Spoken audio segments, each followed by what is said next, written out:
கர்த்தருடைய பரிசுத்த நாமத்திற்கு மகிமை உண்டாவதாக. இந்த காலை வேளையிலே கர்த்தர் நம்மை ஒன்று கூட்டி சேர்த்து அவருடைய கிருபைக்காக கர்த்தரை நாம் ஸ்தோத்தரிப்போம். ஹல்லேலூயா. Thank you Jesus. ஸ்தோத்திரம் ஸ்தோத்திரம் ஸ்தோத்திரம் அப்பா. என் தேவனே, என் இயேசுவே, உம்மையே நேசிக்கிறேன். அதிகாலமே தேடுகிறேன், ஆர்வமுடன் நாடுகிறேன். அதிகாலமே தேடுகிறேன், ஆர்வமுடன் நாடுகிறேன்.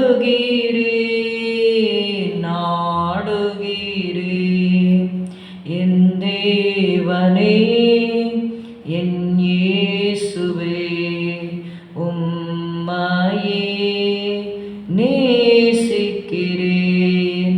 என் உள்ளமும் என் உடலும் உமக்காகத்தான் ஏங்குதையா. என் உள்ளமும் என் உடலும் உமக்காகத்தான் ஏங்குதையா, ஏங்குதையா. என் தேவனே, என் இயேசுவே, உம்மையே நேசிக்கிறேன். ஜீவனுள்ள நாட்களெல்லாம் ஸ்தோத்தரிப்பேன், துதிப்பாடுவேன்.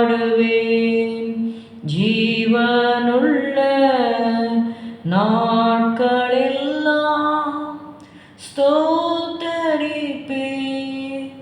துதிப்பாடுவேன், துதிப்பாடுவேன். என் தேவனே, என் இயேசுவே, உம்மையே நேசிக்கிறேன். மத்தேயு 15வது அதிகாரம் 30-31 வசனங்கள். Let's read Matthew chapter 15 verse 30 and 31. அப்பொழுது சப்பாணிகள், குருடர், ஊமையர், ஊனர் முதலிய அநேகரை திரளான ஜனங்கள் கூட்டிக் கொண்டு இயேசுவினிடத்தில் வந்து அவர்களை அவர் பாதத்திலே வைத்தார்கள். அவர் அவர்களை சொஸ்தப்படுத்தினார். ஊமையர் பேசுகிறதையும், ஊனர் சொஸ்தமடைகிறதையும், சப்பானிகள் நடக்கிறதையும், குருடர் பார்க்கிறதையும் ஜனங்கள் கண்டு ஆச்சரியப்பட்டு இஸ்ரவேலின் தேவனை மகிமைப்படுத்தினார்கள். And great multitudes came unto him, having with them those that were lame, blind, dumb, maimed, and many others, and cast them down at Jesus' feet, and he healed them. இங்கே நம்ம பார்த்தோம்னா சொல்லப்பட்ட வியாதிகள்லாம் சின்ன இந்த தலைவலி, ஜுரம், அந்த மாதிரி சின்ன சின்ன காரியங்கள் அல்ல. எல்லாமே நீங்கள் பார்த்தீங்கன்னா ரொம்ப அந்த பிறவிலேயே வந்து அவங்களுக்கு அவங்க சரீரத்தையே தாக்கக்கூடிய ஒரு வேதனை கொடுக்கக்கூடிய, அவங்களுடைய வாழ்க்கையே பாதிக்கக்கூடிய காரியங்கள். பார்த்திங்கன்னா ஊமையர்னு பார்க்குறோம், ஊனர் பார்க்குறோம், சப்பானிகள் பார்க்குறோம், குருடர், அதுக்கப்புறமா அந்த மாதிரி ஊமை பேச முடியாமல், கண் பார்க்க முடியாமல், நடக்க முடியாமல், அப்படிப்பட்ட வியாதியஸ்தர்கள் எல்லாம் கொண்டு வந்து இயேசுவின் பாதத்தில் வைக்கிறாங்க. இயேசு சொஸ்தப்படுத்துகிறார். இதில் நம்ம கற்றுக்கொள்ளுகிற முதல் சத்தியம் என்னவென்றால், we should bring every need to Jesus. நம்முடைய தேவைகள் எப்படிப்பட்டதாக இருந்தாலும், ஊமையர், கண்ணு குருடாக இருக்கிறது, இதெல்லாம் வந்து சாதாரண காரியங்கள் கிடையாது, பெரிய காரியங்கள். ஸோ பெரிய காரியமானாலும் சின்ன காரியமானாலும் எல்லாவற்றையும் இயேசுவினிடத்தில் நம்ம கொண்டு வர வேண்டும். The people brought all kinds of afflicted individuals to Christ, and he received them with compassion. இயேசுடைய ஒரு பெரிய குணாதிசயம் என்ன அப்படின்னு கேட்டிங்கன்னா, அவருடைய மனதுருக்கம் எப்படிப்பட்டதுன்னா, எப்படிப்பட்ட வியாதியஸ்தராக இருந்தாலும் அவர்களை ஏற்றுக்கொள்ளுகிறவர் தான் நம்முடைய தேவனாகிய கர்த்தராகிய இயேசு கிறிஸ்து. அது எப்படிப்பட்ட வியாதியாக இருந்தாலும் சரி, அவங்க குருடராக இருக்கலாம், இல்லை அவங்க செவிடராக இருக்கலாம், அவங்க வந்து ஊமையராக இருக்கலாம், இல்லை முடவராக இருக்கலாம். ஹூவர் தே மே பி, எப்படிப்பட்டவர்களாக இருந்தாலும் மனதிருக்கத்தோடு ஏற்றுக்கொள்ளுகிறவர் தான் இயேசு கிறிஸ்து. Jesus receive them with compassion. ஐயோ குருடரா, அவங்க வரக்கூடாது, இவங்க வரக்கூடாது என்று சொல்லி தள்ளி விடுகிற தேவன் நம்முடைய தேவன் அல்ல. Jesus has power to restore completely. அதாவது இயேசு கிறிஸ்து எல்லாரையும் ஆக்குவதற்கு வல்லமை உடையவராக இருக்கிறார். The lame walked, the blind saw and the mute spoke, showing his authority over every human limitation. அவருடைய அதிகாரம், மனிதர்கள் மேலே அவருக்கு இருந்த அதிகாரத்தை காண்பிக்கும்படியாக அவர் பாதத்திலே வைக்கப்பட்ட வியாதியஸ்தர்களை இயேசு சுஸ்தமாக்கினார். God's works should lead to worship. The miracles cause the multitude to glorify God, reminding us to praise Him for His blessings and interventions. இங்கே நீங்கள் பார்த்தீங்கன்னா அந்த சப்பானிகள் ஊமையர் பேசுகிறதையும், ஊனர் சொஸ்தம் அடைகிறதையும், சப்பானிகள் நடக்கிறதையும், குருடர் பார்க்கிறதையும் ஜனங்கள் கண்டு, people saw these miracles, ஆச்சரியப்பட்டு இஸ்ரவேலின் தேவனை மகிமைப்படுத்தினார்கள். They glorified the God of Israel. This passage reveals the compassion as well as the power of Jesus. The compassion is shown in a way that He received the people, and His power is shown in which He healed the people. இயேசு வந்து தன்னிடத்தில் வருகிற எல்லாரையும் ஏற்றுக்கொண்டார். அது மாத்திரமல்ல, அவர்களை சொஸ்தமாக்கினார். குஷ்டரோகி குறித்து மத்தேயு 8வது அதிகாரத்தில் நம்ம வாசிக்கிறோம். குஷ்டரோகிகள்னால் அந்த நாட்களில் பாளையத்துக்கு புறம்பே இருப்பாங்க. ஆனால் அவங்க வந்து ஒரு வேளை அந்த பீப்புள் இருக்கிற இடத்துக்குள்ளே, ஜனங்கள் இருக்கிற இடத்துல உள்ளே வந்தாங்கன்னா அவங்கள வந்து கல்லெடுத்து அடித்து அவங்கள வந்து கொன்னுடுவாங்க. இல்லாட்டி அவங்கள வந்து அசுத்தம்னு சொல்லுவாங்க, தீட்டுன்னு சொல்லுவாங்க.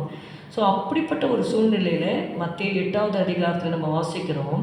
அவர் மலையிலிருந்து இறங்கின போது திரளான ஜனங்கள் அவருக்கு பின் சென்றார்கள். அவ்வளோ there was a crowd of people following Jesus. In 8:1 of Matthew we read that incident. Second verse, அப்பொழுது குஷ்டரோகி ஒருவன் வந்து அவரை பணிந்து, ஆண்டவரே, உமக்கு சித்தமானால் என்னை சுத்தமாக்க உம்மால் ஆகும் என்றான். இயேசு தமது கையை நீட்டி அவனை தொட்டு, எனக்கு சித்தம் உண்டு, சுத்தமாக என்றார். உடனே குஷ்டரோகம் நீங்கி அவன் சுத்தமானான். நீங்கள் பார்த்தீங்கன்னா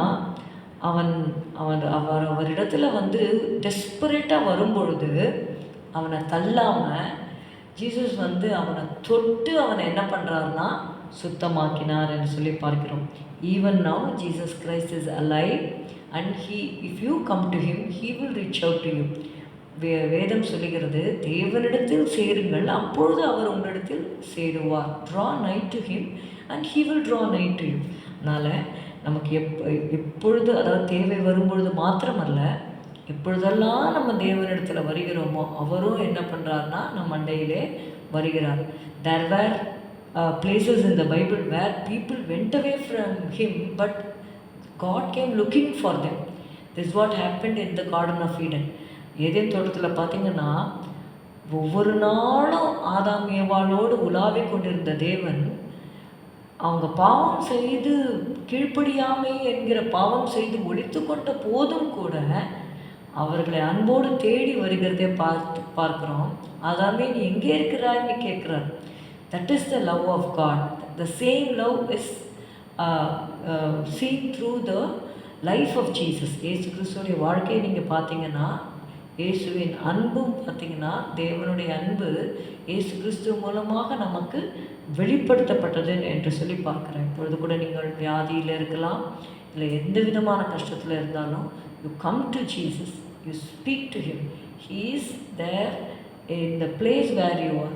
நீங்கள் ஜஸ்ட் உங்கள் இதயத்தில் கரத்தை வைத்து, இயேசுவே எனக்கு இந்த கஷ்டம் இருக்கு ஆண்டவரே, எனக்கு இதிலேருந்து எனக்கு விடுதலை கொடுங்கன்னு நீங்கள் உண்மையாக நீங்கள் கேட்டிங்கன்னா, ஆண்டவர் உங்களுடைய கஷ்டத்திலிருந்து, வியாதியிலிருந்து, பாவத்திலிருந்து, நோயிலிருந்து, எல்லாத்துலேருந்து உங்களுக்கு ஆண்டவர் விடுதலை கொடுப்பார்.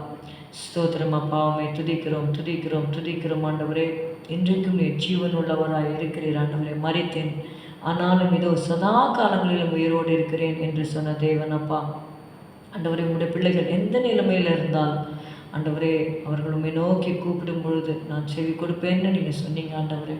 அப்பா, அவங்க எந்த வியாதியில் இருந்து, அந்த கஷ்டத்துலேருந்து நோக்கி கூப்பிடுறாங்களோ ஆண்டவரே, அவங்களுக்கு செவி கொடுங்க ஆண்டவரே.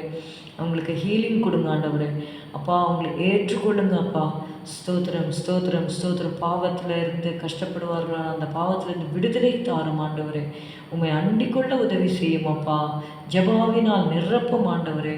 கிருபை செய்யும் ஆண்டவரே. ஸ்தோத்திரம் ஸ்தோத்திரம் ஸ்தோத்திரம். அவர்களை ரட்சியும் இயேசுவின் நாமத்தில் பிதாவே, ஆமேன். என் ஆத்துமாவே கர்த்தரை ஸ்தோத்திரி, என் முழு உள்ளமே அவருடைய பரிசுத்த நாமத்தை ஸ்தோத்திரி. என் ஆத்துமாவே கர்த்தரை ஸ்தோத்திரி, கர்த்தர் செய்த சகல உபகாரங்களையும் மறவாதே. Good morning. Have a good day. God bless you.